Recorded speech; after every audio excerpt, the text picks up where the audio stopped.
Good afternoon, everyone. Singapore's deep tech companies must have their sights set on a global stage. The journey for deep tech companies may sound perilous, but to venture beyond this little red dot is very necessary. To help with internationalization, companies must leverage upon Singapore's rich economic and logistic linkages, as well as the multi-agency public-private partnerships. Today, we are honored to have a distinguished group of individuals who will share with us their challenges as well as considerations for internationalization. I think we will also hear from them about issues such as culture, talent, regulatory, as well as the rewards they have experienced by going overseas as well. For myself, I'm Professor Tan Ziwi, Assistant Chief Executive of A-Star Enterprise Division. I will share first of all what Singapore has been doing to support innovation enterprise for the research innovation enterprise ecosystem currently and going forward. Well, Singapore is an outward-facing economy, and global trade has always been our lifeline. From trading spices in the days of yore to deep tech today, Singapore has always been the hub for trade. Now, deep tech is even more reliant on the need for internationalization.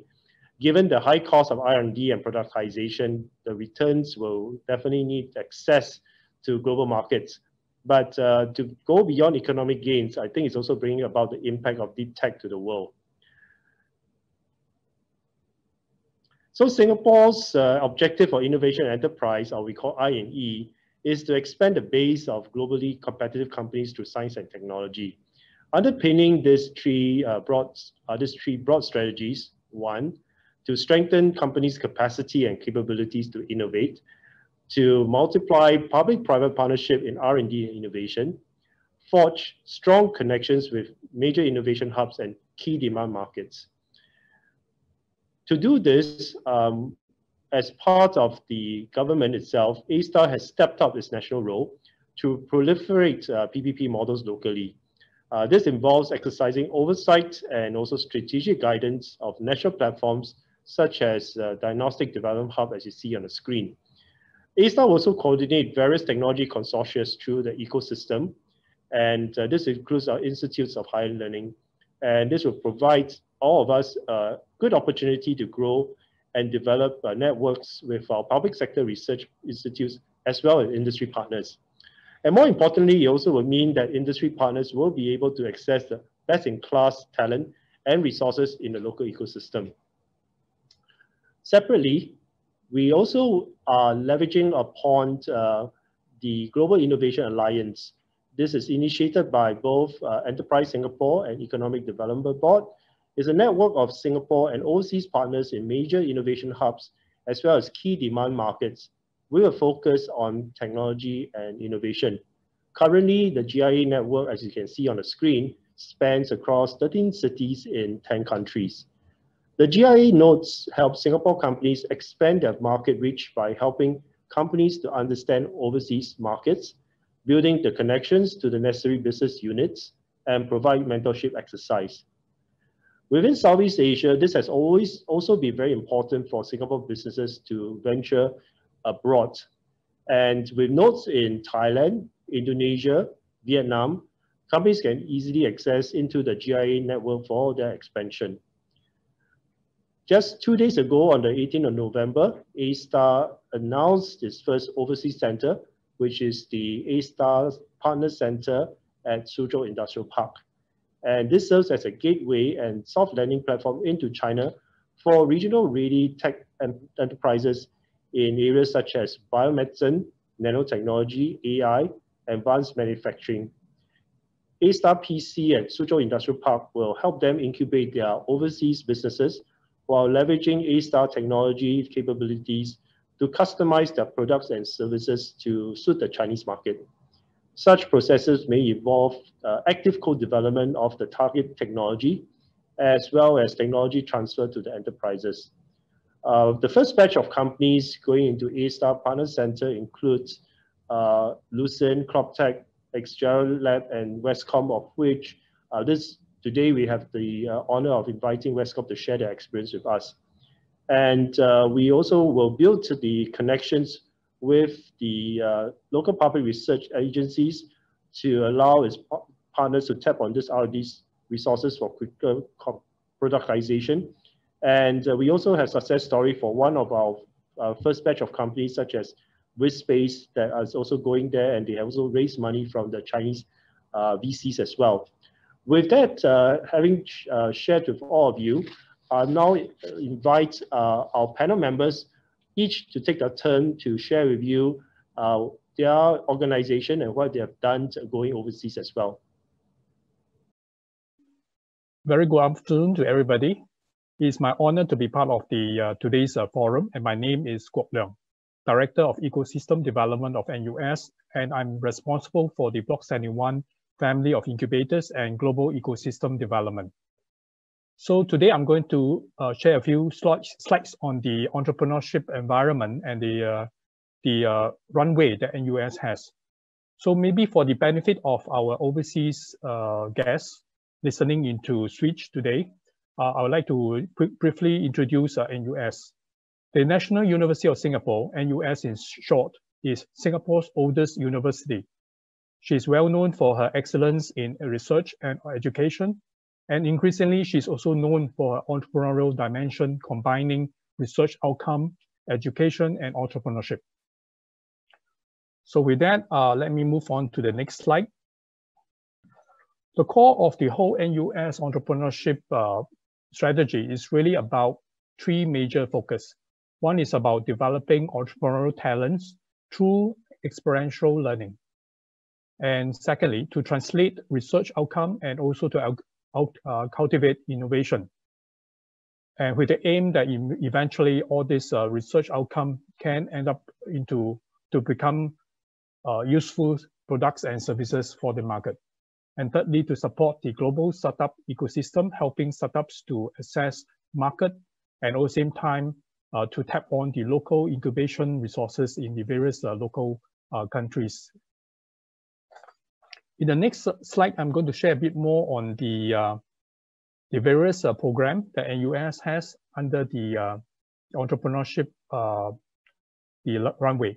There are two major organizations under NUS that looks into this runway, and basically the NUS Enterprise and the Industry Liaison Office. So under this particular runway, we call it the IP to market runway. The core and the heart of the whole the activities is really about IP and about talent. So on the left-hand side, where the university IP is the key focus and the outcome to be properly commercialized together with talents that's been developed under NUS. So I'm not going to talk too much on the IP side of things, where NUS has a lot of so-called excellent outcome.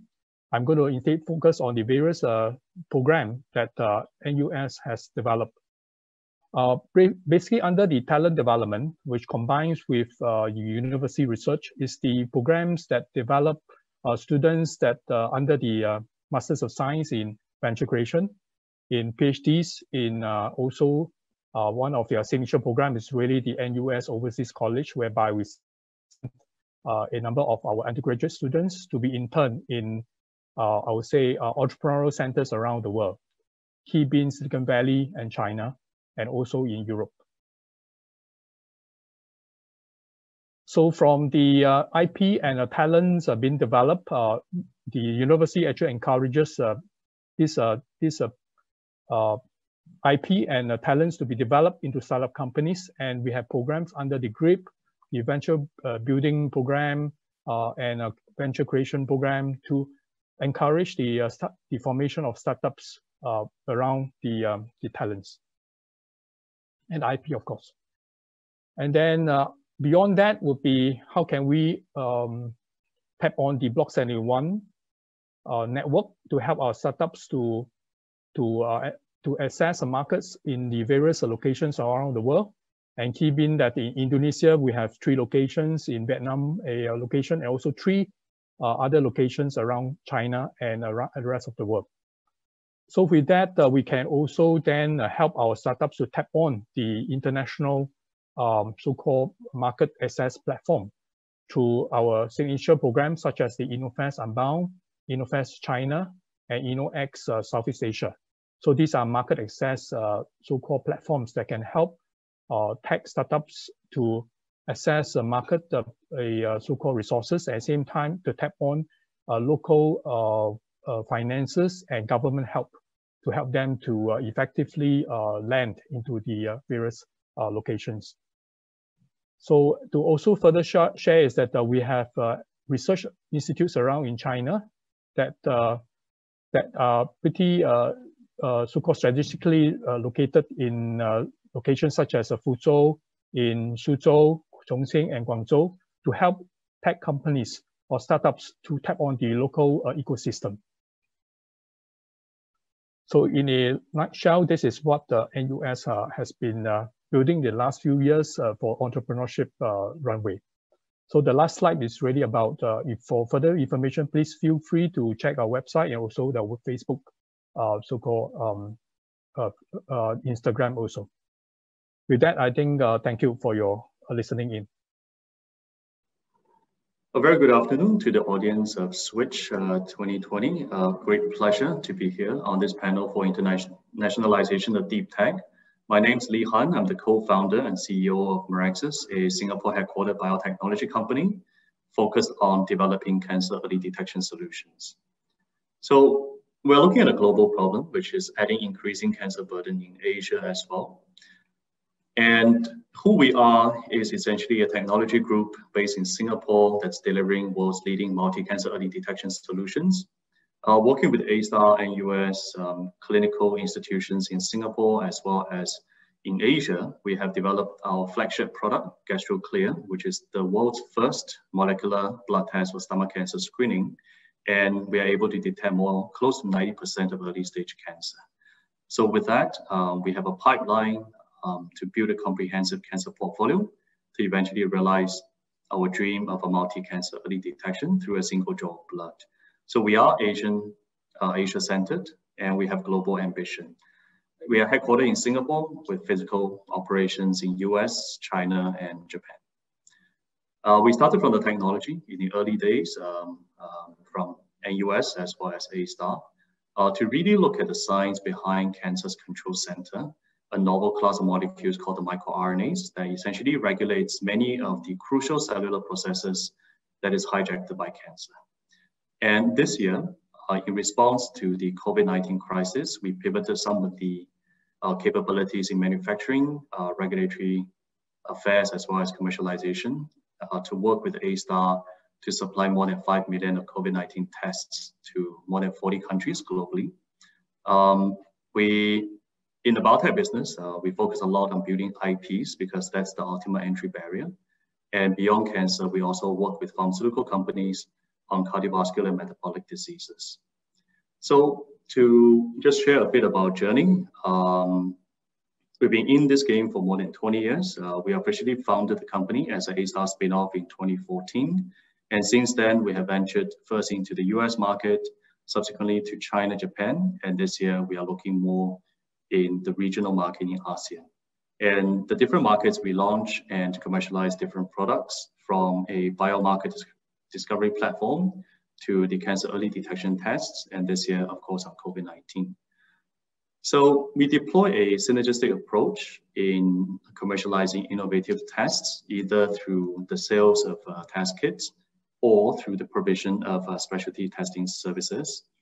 And in order to do that, we have built physical presence, as mentioned, in 4 markets, starting in Singapore with R&D, manufacturing, clinical diagnostic capabilities, replicating a part of that in China, and focus on R&D and BD activities in the other markets such as US and Japan.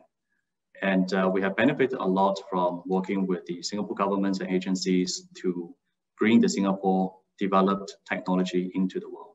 So very excited to be on this panel and happy to share our thoughts and share our learnings to the audience of Switch. Thank you very much. Good afternoon, everybody. My name is Pericles Akritidis, and I am the CTO of Niometrics, a technology company headquartered in Singapore.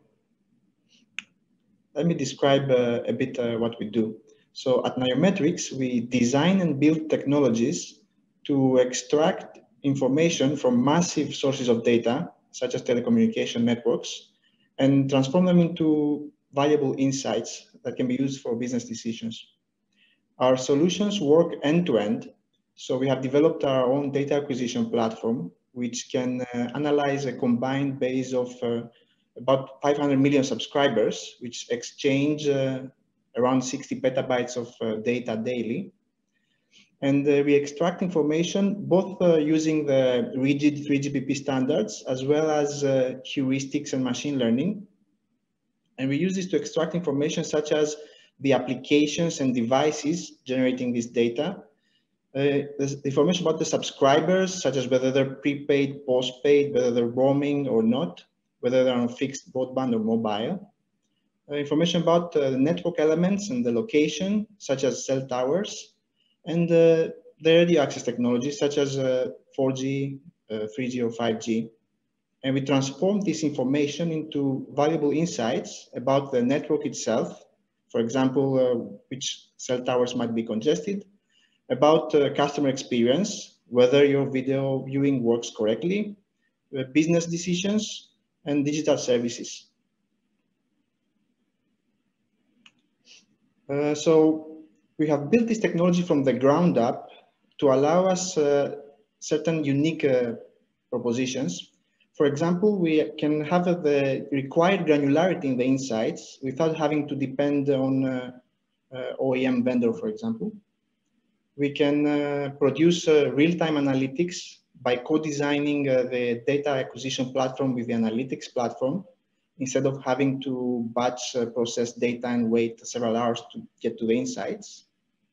We have used our know-how from developing high-performance network processing to the data analytics platform, which allows us to have a very small footprint, and we can process more data than you could do with off-the-shelf solutions. And last but not least, it allows us to push the envelope from privacy protection technologies throughout the platform. So whether you be access controlled from viewing detailed information, to whether we would anonymize information when you drill down into very specific details. As for our company, we started in 2009 in Singapore as a spin-off from A-Star. We spent the first years building the tech and the team. We reached a point where we have found the right market fit, and we had a period of rapid expansion. So we opened offices in Indonesia, Europe, Philippines. This period of rapid expansion was recognized in 2020. We won awards from the Financial Times and Straits Times and Statista as one of the fastest growing companies in Singapore. This finds us today with this situation with COVID in a good position to handle working from home and being able to coordinate teams across large distances. And with this last slide, I will give you some links for further information in our website. I'll be very happy to answer questions during this session. Thanks. Hello, good afternoon, everyone. I'm Ruby from Wescom Solutions. Now I'm the VP Vice President of Business Development Unit. So today I'll be very happy to join the panel discussion on the internationalization of the deep tech. So now let's move to my slide. I'll be doing the introduction of the organic waste recycling solution. First, let me introduce my company first. Wescom Solution is a startup company we established in 2016. We are a biotechnology company that provides one-stop solution to organic waste recycling. Here, the organic waste including food waste, human waste, animal waste, and agriculture waste. Our company HQ is in Singapore. We have two subsidiaries, one in Shanghai, the other one is in Suzhou. We have been starting working with A-Star since the first day in 2016. And now we have distributor carrying our products in China, Southeast Asia, and Czech Republic in Europe. For Wescom Solution, we have our own R&D team and our factory in Singapore as well. Here is the Simple technology features. The first one, we are using microorganisms to treat organic waste. All the microbes we are using is biosafety level 1. The second feature is the low temperature of 30 to 40 degrees, which we are able to bring down the technology consumption and the power consumption to a very low stage. Third one is reusable end product. For our technology, the end product will turn into a very useful organic fertilizer, which can contribute to the agriculture industry. The third one is data analytics. We are collecting all the data during the treatment process, and we're able to process the data and enhance our technology. So through Wescom Business Expansion Plan for Overseas, we are together with A-Star. So we are going into A-Star PC at Suzhou Industrial Park. So this is actually a very good soft platform for us to go into a China market. For this platform, it is able to help us to boost opportunity for professional services. Second, it can actually we can leverage on A-Star brand value for partner company. Third is there are actually a very strong network, including A-Star, CSSD, ESG, NUSRI, for us to exposure our business in China. There are more detailed business expansion support. For startup want to have overseas setup, firstly, this facility can help us to set up our own office suite and lab suite. Secondly, there are many international and local grant support who can help SME to get funding. For example, there are Green Link grants and Link Dream projects. Third one is there are many investor engagement opportunities who can help a startup company to look for VC and funding for the company as well. This is my introduction. Thank you. Well, thank you so much for each of your individuals sharing. And it's very exciting to see how all of you have taken your journey going overseas and done very well. However, I think that it's good for our audience to also hear some of the challenges that you may have faced. You know, it's probably not a smooth sailing ride to date. Perhaps we could start with the following few questions. You know, what would be the experience you have gone through, and really, if you were to start all over again, you know, how would you have done differently? And maybe as a beginning, perhaps I could also invite Kok Leong again for NUS Enterprise, because NUS have done a lot more in this and bringing the Singapore spin-outs and NUS spin-outs into China. Maybe you can share your NUS experience. Sure. Thank you, Prof. Tan. From NUS is that we have been established in Suzhou since 2010. And the establishment actually combines the element of research with education and also enterprise, essentially entrepreneurship. So in that aspect, we have established our Block 71 and also the incubator since 2013. And since then, we have helped over 80 over startups to land in Suzhou and the environment. The so-called the surrounding towns and cities.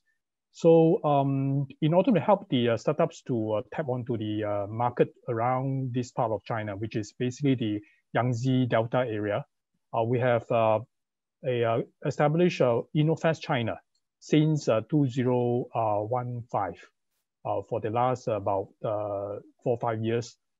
And that's an annual event that combines what we call technology showcase together with startups seeking to explore the China market and for them to seek what we call potential partners and customers, and also government support in this part of the so-called China.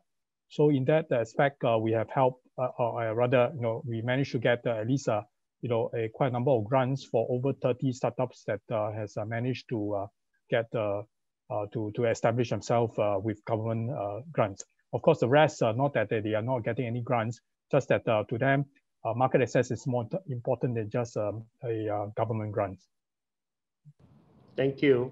Maybe Li Han, you could share your experience leading Mirexis. Right. Thanks, Prof. Tan.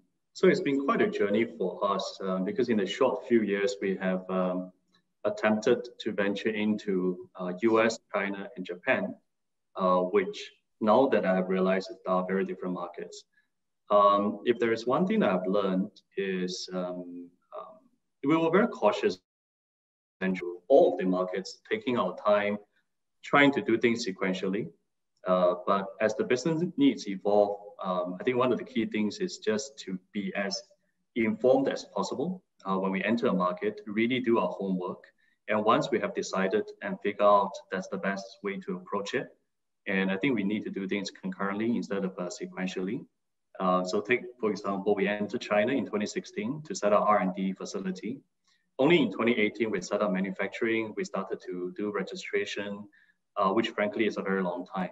And knowing any medical device in China takes several years, especially for foreign manufactured ones, to register. If I can do that all over again, I'll concurrently set up R&D and manufacturing in China in 2016. Should that have happened, then today we probably have at least 1 or 2 medical device registered in China.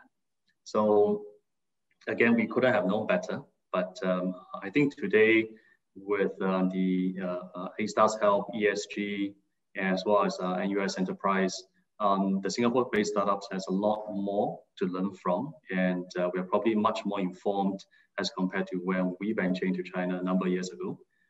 So my advice to our peers who are thinking of venturing into China is be informed, spend a year to understand what the scene is like, and once you have formulated a strategy, just go in with full heart.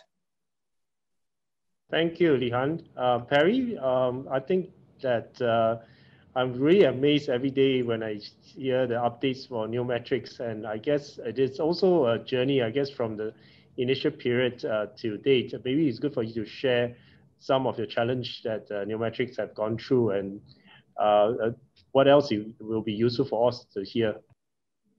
Well, in Neometrics, we didn't start with a grand design, or at least if we did, it didn't survive for long. So what we try to do is get our product out into the real world as soon as we can, and then try to listen to the feedback that we got from our customers. This internationalization that we have done, the expansions, we also did them out of necessity, both because our first meaningful customers came from abroad, and also because in the search for talent, especially deep tech talent, you basically have to go wherever you find it. There's not much choice there. So we basically followed this feedback that we received as we go. Thank you. Ruby, I think Wescom has a lot of excitement under being planned now, but perhaps there are also challenges, and useful to hear from you. Oh, thank you. Thank you for the question, Prof. Tan. Okay, I would like to mention about 2 pain points we've been facing. The first one is the stability of the product performance, because our technology is microorganisms. So when we are going to overseas, when we explore to use our technology in overseas, because of the environment different, temperature, food habits, all those are different. So when we first deploy the product, okay, there are a lot of issues. So eventually it takes us for like about 1 year to stabilize all the issues and can officially go into the market. So this is one issue. The other pain point we are facing is actually related to company policies and rules regulations, because it is quite a critical condition. I think about 3-4 years ago, when we first stepped into waste recycling industry, in China, there is not much policy on this industry. So also not many people going into this field as well. But since last year, China started to deploy waste segregation and waste management policy, then the business really have a boost up. So that is a kickstart point for Wescom to go into China market. Well, thank you. And I think for all of us also, we also have to think sometimes when do you start to go out, because the domestic Singapore market is a very small market, and there's a limit of how you can expand. And do you go offshore only when you have a product figured out, or you pivot as you go out, you know? And also, how do you think that, is it a benefit of going out under the Singapore branding as a Singco from Singapore going out? Did it confer benefits? Is it useful to go under the Singapore flag? I think this will be also some interesting thoughts that our listeners are also would like to hear from you, because we are also projecting this to a global audience. Maybe from Kwok Ling, you could share with you, because I believe there are quite a number of different stakeholders you engage as well. Yes, thank you. From our experience in Suzhou is that we realized that we engaged the government a fair bit, and that I think under the NUS what we call the flag, at least the government actually will so-called in China we say give face. It's in some sense it's like it gives some respect to you when they hear that you are actually related to the Singapore government in some way, and especially if you are with the university. So that's why in the early days we actually uses our NUS brand name a fair bit, and together of course with the Singapore brand name to open doors, even for private companies or corporations in China, the local corporates. When they hear that you are a reputed so-called university from Singapore, and you are with Singapore, these companies are all related to Singapore. Yes, they say, yeah, why not? We will definitely give you a first meeting. Whether you will succeed to follow up on the meeting, of course, is another story. But at least I think with the Singapore brand, with the NUS brand, and increasingly with the A-Star brand, we believe that that will help to open doors a fair bit.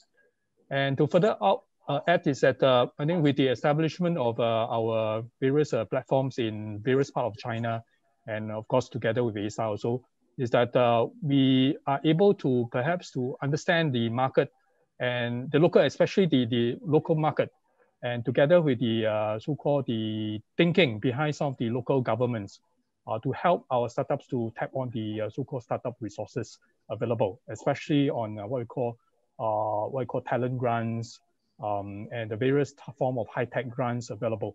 China government actually has a lot of grants. It doesn't lose out to the number of grants that Singapore government can give out. And so sometimes having a local so-called team that spend effort and time to understand what the local government can provide to support our high-tech companies, I think that is very important, and that will help to at least provide some initial seed funding when you come into China. And of course, I think for China is that you cannot come in without a prototype, at least minimally. You must have a product. Otherwise, the China government, even the corporate, after the first meeting, will just write off, because to them they do not have the patience to look at a R&D. Neither do they look at just a concept. They want something that's immediately available and can be maybe ready for adoption by the corporates, or maybe even to be to push into the market. So I think these are some of the things that I want to mention. Yeah, that's actually quite true in also my past life when I've also brought projects in China. But perhaps also Li Han can share, I think your experience is not just in China, but also in the US as well. I mean, what is your sense having originated from Singapore and also from A-Star? Does it give you credibility? Does it give you ability to open doors and access networks? Absolutely. I think firstly, having a very small domestic market, but with a very high reputation means two things. Number one, we have to get out within the first 12 to 18 months of spinning off, otherwise we'll be late. Number two, I think in all our years of venturing into both developing countries as well as developed countries, the Singapore quality, the Singapore brand has never been questioned. So I think there's a very strong brand when we go out to say, this is a Singapore invented technology, this is a Singapore made product. So we can always open doors, and people may question your commercialization model, people may question your partnership model, but people never question the quality of the product. And in the recent years, and my take from the life science and medical device perspective is that we should go out when we have a prototype. So the final intended use of that particular medical device could differ drastically in China versus US because of the different stage of healthcare system. Taking, for example, our lung cancer assay in the West, insurance company will say, I want to minimize surgery as much as possible, so tell me which pulmonary nodule is benign instead of telling me it's malignant. But when you go to China, people talk about early detection, and the moment I see a pulmonary nodule, I want to cut it out, whether it's benign or malignant.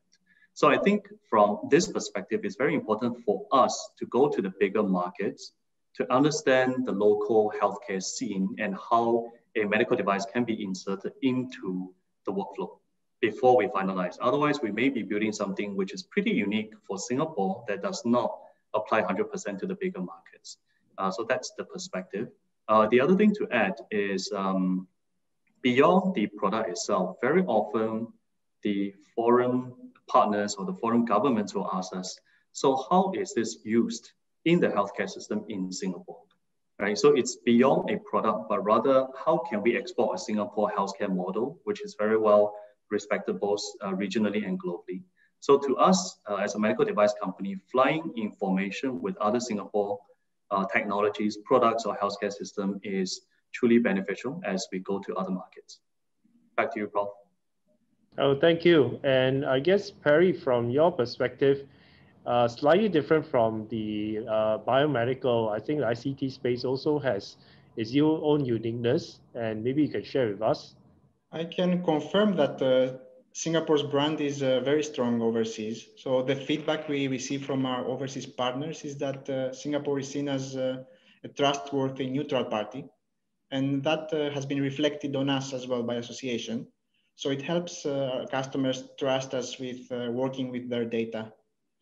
So interestingly, on the other side, because the standards are so high in Singapore, it has been harder for us to start with Singapore customers because foreign companies which have a much bigger track record, for example, US companies, will have an advantage initially. So for us, at least in ICT, it helped to establish our reputation abroad before they're turning back to Singapore. So that was quite interesting. I would also like to add that starting a company in Singapore, the help of, for example, organizations like Enterprise Singapore, back then it was a different name, of course, did help significantly in the initial stages, like attracting the initial team and building the initial technology in a safe haven. Thanks, that's good. One last point, I guess, in ICT, which I really think is different from biomedical sector, sometimes when we compete with, for example, US vendors, they may have some doubts whether our technology is indeed proprietary and whether we're not just cobbling up together, some OEM technology or open source products. And usually this leads our competitors to underestimate us. So far it has worked out to our advantage. Very good. And Ruby, over to you. I think Wescom is experiencing many of this as well. And perhaps I think you can share with us, I think you're seeing the benefits of the Singapore flag. Okay, yes, I would like to say Wescom benefit a lot from flying under Singapore flag. Because Singapore is a very reputed country as an international business hub. Okay, before we go overseas expansion, of course, the product must be stable. Second, we will have a developed of a case study and our business model. And I also agree with Lee Han, when you're going overseas, people may question about your business model, about whether your product can be used comfortably for their local market. They will never question Singapore brand. And secondly, for Wescom, we're a bit special because we are not only benefit from flying under Singapore flag, we are also benefit from flying A-Star flag. Because during our last contract, we have signed with a China state-owned company. they understand that we are collaborating with A-Star. So as a reputable R&D agency, A-Star really helped to boost up a lot of confidence from our clients of the confidence for this technology. Yeah. So taking a leaf from Perry earlier about the proprietariness of technology, I think this is also a challenge as you go offshore and set up your offshore bases. How do we look at, protecting your intellectual property, especially when you operate offshore? I think these are key perennial questions that we hear and concerns from many aspiring companies locally and all over the world. Maybe I would like to suggest for this, maybe we start with Perry first, followed by Li Han, and then for perhaps Ruby and then Kwok Leong to share what you have seen and what companies have done. Maybe Perry, for you to start. This is a very delicate topic for us, and there are two aspects to it, because one is the theft of intellectual property from, for example, an insider or a partner. And another also important aspect is accidental leakage, like somebody would lose his laptop in a flight, has happened to me. So we have to be careful with both of these. The second case, for example, we do technical measures like encrypted laptops. So if we lose a laptop, we only worry about the laptop and not the data. But the main problem is not easy to solve, because we do need to rely on a high level of trust of our employees. We do take some measures, so we compartmentalize access to the source code, but this can only protect to some extent. So you really need to have a very happy team and avoid disgruntled employees to start with. But another reason that this is not such a big problem as it initially appears is that our technology is not one secret formula that we have stored in a safe that if it leaks out, it's gone. It's actually a whole system made out of many parts, and it's more about the team, since we continually need to evolve this system. The network traffic and the behavior of the applications devices changes. So it's more like a mechanism we have set up with a very high caliber team.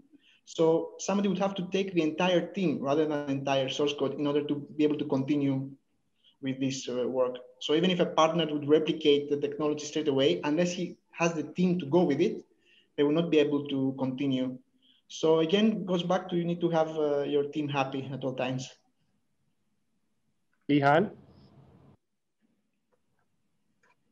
We were asked this a lot in the early days, even before we spin off. I think firstly, globally, IP protection is definitely more stringent nowadays. And secondly, my take on IP is we can hide in our safe and small island and try to say this is a great product that's only available in Singapore, but sooner or later, other people will catch up. They'll come to Singapore to experience it, so we have to go out. Of course, the way that, at least in our sector, we protect the IP is really to sort of segregate the making of different core parts in different territories. So for example, we have a manufacturing site in Singapore that makes the core parts. We have a manufacturing site in China where we assemble the final product, go for local quality control, regulatory filing, and we do something similar in US and Japan. So by keeping the know-hows and patents in separate territories, access only to even certain part of the team, we are able to more effectively protect the IP. But ultimately in our sector, it's a combination of patent, know-hows, regulatory filing, clinical data. So the moment we have that, I think for us, it doesn't really matter where we manufacture and where we deploy. But really the key is speed to the market. The sooner we deploy, the more advantage we have in protecting our IP. Ruby? Okay, so for Wescom Solution, it's not just a simple one item. It's actually a full ecosystem with consists of machines, microbes, and programs. So we have divided our system into a few parts. So every part has its own business trade secret. So So we try to prevent from copying from this method. Then second one is we believe if we are able to take more market share in a very short time, then we can prevent people from taking up the market share. Then the third one is we believe we have to continue doing R&D, because when your product is keep in the leading position in the market, even other people is copying you, they're always one step or two steps behind you. So you are able to protect your technology. Thanks. Kok Leong? Yes, I think from our angle is that what has been mentioned, I think by various so-called parties here, is all valid. And for us is that we look at it is like perhaps you shouldn't just look at the IP alone, but rather from the whole business aspect. It's like, how do you protect yourself as a business when you enter markets like in China or Indonesia? So for that example, maybe in China, for example, you have to consider the business model, because China's business model is very complicated. And it's also partly because of the culture and the people, nature of people, and so on. So if you want to protect yourself, besides your patents, your manufacturing know-how, and so on, you can look at how business model can help you to reduce all these risks of losing your so-called your IP. So example, maybe you can consider SaaS model, software as a business, as a service, or maybe a platform as a service type of a concept that you can embark on. I think for that example is like, for example, we have PetSnap, one of our leading companies in China that has been doing a lot of business. Half their global business is from China. And for them, outside China, IP protection for their services and their products are not that critical, but then in China, they have to be very careful. And as a result, I think one of the ways is to embark on SaaS as a platform for them to protect themselves. So not an issue in China anymore. So the other aspect that you want to consider as a so-called whole of business approach is that in China, government recognition is very important. I'm not just talking about Singapore government, but also China government recognition. So if you can get some of the recognition from the either the top tier city government, you have been recognized as a leading high-tech business to be supported by the government, that helps you to protect yourself when you move on to the other various markets. The competitors will also will be very hard to fight you in the market. So this is probably some of the two potential areas that you can explore when going to the China market. Well, thank you, Kok Leong. In fact, this goes very nicely to our last question, because I think the earlier question itself stands really not about the tech, but about execution. It's about how you manage the team. And I think Perry made a very good point. Do you have the correct and happy team? Because a happy team is an exciting team and will keep everything right. So in that regard, this is also one of the very big challenge facing many growing companies venture overseas. How do you look at talent? Talent that you recruit overseas. How do you recruit them? How do you retain them? Do you get Singaporeans to relocate overseas? Or do you hire locally? Maybe we can start with Kok Leong, followed by then Li Han, and then Perry, and then Ruby on this. What you have seen and experienced so far. Thanks. I think from our angle is that we are a platform. So with that concept, we establish our Block 71 around the world to allow our startups to tap on the local talents available. For example, in China or Indonesia, or maybe even increasingly Vietnam. So these are the global platforms that we can offer to so-called tech companies. As for home base, we have programs that they can what we call develop talents that can staff all the high-tech companies. So in that aspect, besides the NUS Overseas College, we have what we call the GRIP program, the Graduate Research Innovation Program. that allows so-called researchers to take on technology and then churn out high-tech companies. So eventually, maybe some of these so-called ventures can also be partners or maybe potential staff for other startup companies in the deep tech space. So we also have programs like the TAP, the Technology Access Program, to train what we call entrepreneurs and industry people that has experience already, but then they lack perhaps technology to embark upon for their own organization, at the same time maybe for potentially their startups. So these are some of the programs that looks at talent development, and talent development is always core to NUS so-called focus on entrepreneurship. Thanks, Lian. Add on to that, I think we have learned that we have to conduct business in a way that suits the local ecosystem. So for us, we do a combination of ways. Typically, when we set up an overseas office, generally we deploy our Singapore team. A number of us will go over, set up the office, and hire local employees, team members to make sure we are grounded. But in the more recent years, we have found another two approaches which have become very effective. Now, Singapore being a very global city with a lot of students coming from various parts of the region is a great resource for us to tap on.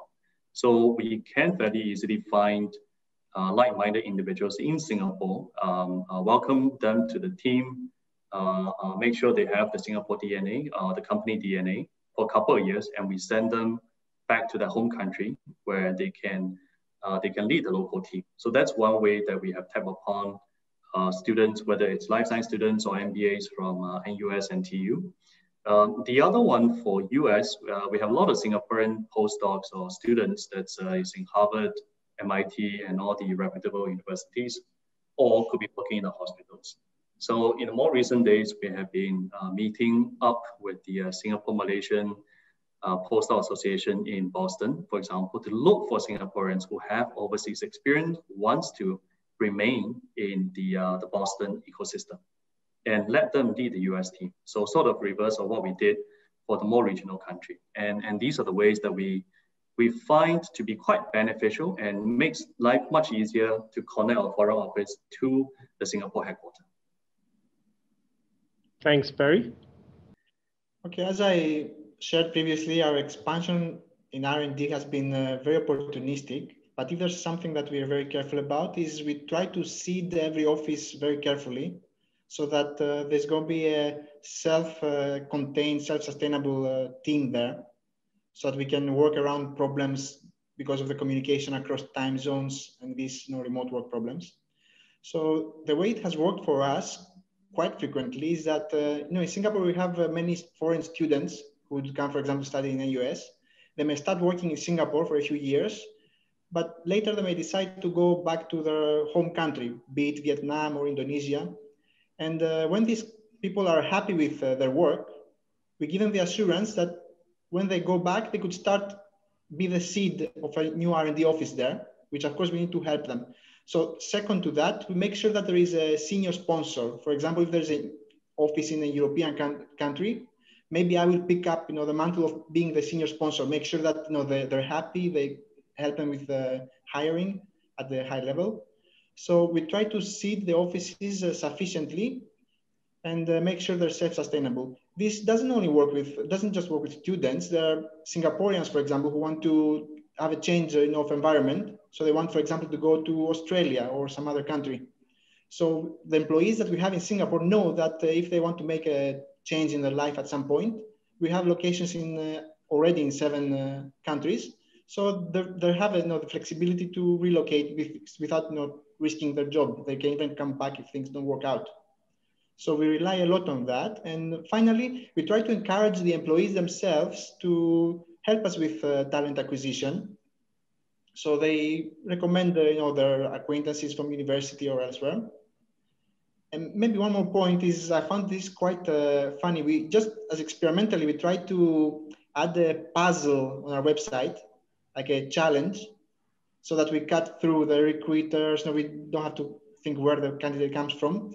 Anybody can take this puzzle, and then if they solve it, they get direct access to some secret email where they can send their CV. And this started as a fun thing, but it has been the most productive source of CVs from all over the world so far.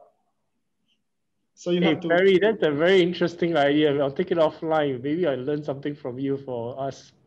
And just over to Ruby to share from Wescom. Okay, so for Wescom, we are planning to assign Singapore experienced staff from Singapore to China, then followed by they were hiring China local staff. Because both experienced Singapore staff and local staff, they will have different advantages. For Singapore staff, they understand the HQ business vision and culture. They understand how the company operation in Singapore. So basically, they are carrying the spirit or the soul of the company and go China. So for China local staff, they understand more about local policy and culture, and they understand local company operation. So for overseas, for like Singapore company step into overseas market, individual business model of Singapore model or standalone China model, both cannot work. So we need to find a mixed way of collaborating both sides of the advantages together to form the new framework. Well, thank you so much, all of you, for sharing your experiences, your challenges, your journey. And I see a lot of excitement where you are in now and where you're going. Just as we wrap up this session itself, maybe I'll just invite each of you to just maybe in one sentence, have a word of encouragement to our listeners from all over the world, and even locally, individuals who are aspiring to go into startups, individuals who are in startups, individuals who are helping their businesses starting to go overseas. One word of encouragement to them, maybe starting from Kwok Leong. Okay. From my side, I would say that the market, the China market, the Southeast Asia market is a big market. But at the same time, it's interesting for especially tech companies. Nowadays, with the geopolitical so-called situation that's happening around the world, China, Indonesia provides vast opportunities. So I would like to encourage us high-tech companies to tap on these opportunities and work with NUS, with A-Star, the various Singapore platforms that is available to help them. All the best. Thank you. Lee Han? For me, starting Meraxus has been a fun, painful, and rewarding experience these couple of years. So I would say to everybody, you should do this at least once in a lifetime, if not more. And probably it's better to do it when you are in your younger years. So listen to your heart, go all in, it can't be wrong. All the best. Thank you. Paris? Yeah, I would say that APAC is a vibrant market. So there is appetite for experimentation. So whatever you do, try to go from where you are now to the place of additional knowledge. So if you want to try something, try it. You at least will learn something. And lastly, Ruby? Okay, I would like to quote from my CEO, David. He always says technology development is a long and very painful process, but you're not alone. So we are lucky in Singapore to have such a good platform. So we're together. So let's build future dreams today for a better tomorrow. Oh, that's very uplifting. And from all of us here, we totally enjoy this chance to share and hear. And really, this is really the spirit of you need a whole village, to raise a company, raise an enterprise and go out together.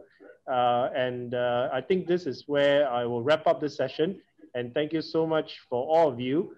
And to our audience online, I hope you enjoyed the experiences as well. So with that, thank you very much.